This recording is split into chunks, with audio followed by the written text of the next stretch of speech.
எல்லோருக்கும் வணக்கம். ரமண மகரிஷியின் பொன்மொழி ஒன்றினை பார்க்கலாம்.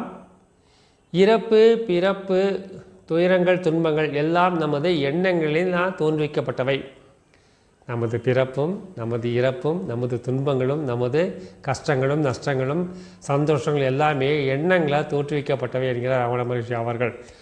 இதற்கு அவர் சொல்லும் உதாரணம் என்றால், நாம் ஆழ்ந்த தூக்கத்தில் இருக்கும் பொழுது அப்பொழுது எண்ணங்கள் இருக்காது.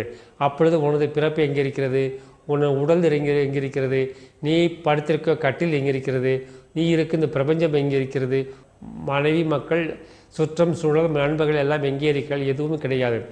ஆனால் நீ கண் விழிக்கும் போது உனது எண்ணங்கள் திரும்ப வருகின்றன. திரும்ப வரும்பொழுது உனது பிறப்பு, இறப்பு இரண்டுக்கு இடைப்பட்ட துன்பங்கள் எல்லாம் அது திரும்ப வந்து சரிகின்றன. எனவே பிறப்புக்கும் இறப்பிற்கும் அதற்கு இடைப்பட்ட துன்பங்களுக்கும் இன்பங்களுக்கும் காரணம் நமது எண்ணங்கள் என்கிறார் ரமண மகரிஷி அவர்கள். எனவே நாம் எண்ணங்களற்ற நிலையினை அடைந்தால் இந்த மூன்றிலிருந்தும் நாம் விடுதலை அடைய முடியும். எண்ணங்களற்ற நிலையினை அடையும் பொழுது அங்கே பிறப்பும் கிடையாது, இறப்பும் கிடையாது, இரண்டுக்கும் இடைப்பட்டு இன்ப துன்பங்கள் எதுவும் கிடையாது. அப்பொழுது நாம் இறைந்த நிலையில் இருப்போம், இறைவனை அடைந்திருப்போம். இந்த உடலை விட்டு உயிர் பிரிந்த பின்பு நமக்கு மனம் கிடையாது, அதே எண்ணங்கள் கிடையாது. ஆனால் உணர்வுகள் இருக்க வாய்ப்பு இருக்கிறது. உடலில் என்ன நடக்கிறது என்பதை நாம் பார்க்க வாய்ப்பு இருக்கிறது.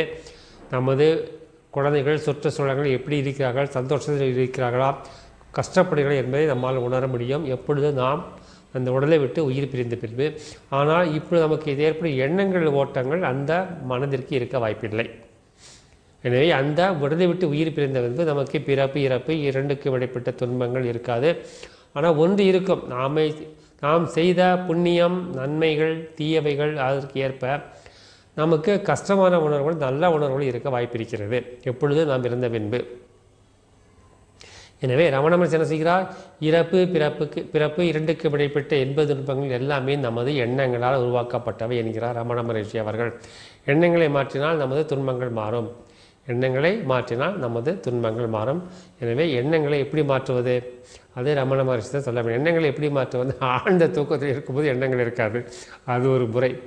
மற்ற தியானம் முதலியவைகளால் நல்ல காரியங்களை 4 பேருக்கு செய்வதால் நமது எண்ணங்கள் மாற வாய்ப்பு இருக்கிறது. இறைவன் நமது எண்ணங்கள் மாற உதவி செய்வார். நமது மந்திரம் அன்பே செய்வோம், அன்புடன் வாழ்வோம், கடமையை செய்வோம், இன்னுடைய வாழ்வோம், எல்லோருக்கும் உதவி செய்வோம், எல்லாம் சுபமயம். நன்றி, வணக்கம்.